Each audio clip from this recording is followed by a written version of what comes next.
Talk us through Macron's grand plan then, and as we say in this story this morning, his plan to lead Europe. What's he talking about?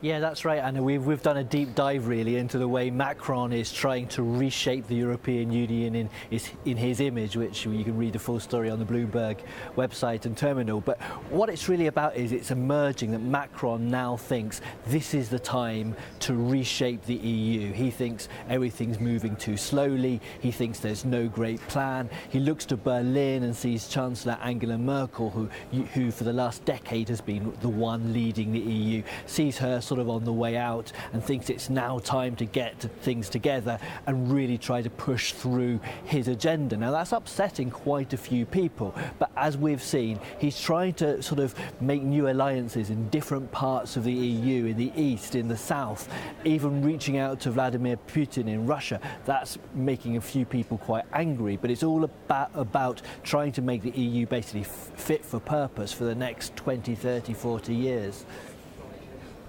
And what are the risks with this strategy then? If that's what he's doing, if that's how he's going about it and trying to forge a new role for France at the top of the top table, if you like, for Europe, what are the risks?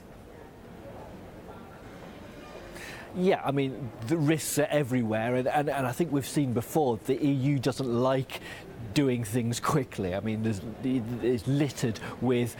history is littered with the EU only making changes when there's a crisis. In a way, Macron is trying to force a crisis on the EU. He's trying to be a disruptor, if you like, trying to say, look, let's talk to Russia, look, let's think about Donald Trump, let's think about our relationship with China.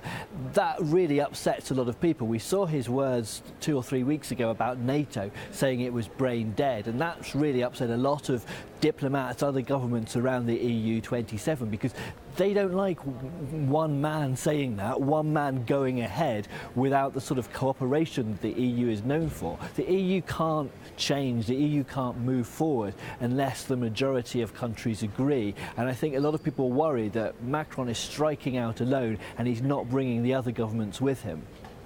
And all of this, of course, at a time where perhaps he senses there's a power vacuum in Germany and a power vacuum at the top of the EU because Angela Merkel is on her way out. You mentioned there his views on NATO. Meanwhile, just this morning, Angela Merkel saying that Europe can't defend itself.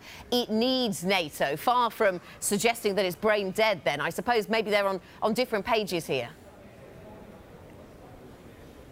Yeah, and that's where you see the real strong dividing lines, the real strong division sort of across Europe. On the one hand, you've got Macron saying, actually, the EU should be more independent when it comes to defence. National armies should be strong again. We shouldn't be relying on the US and on NATO.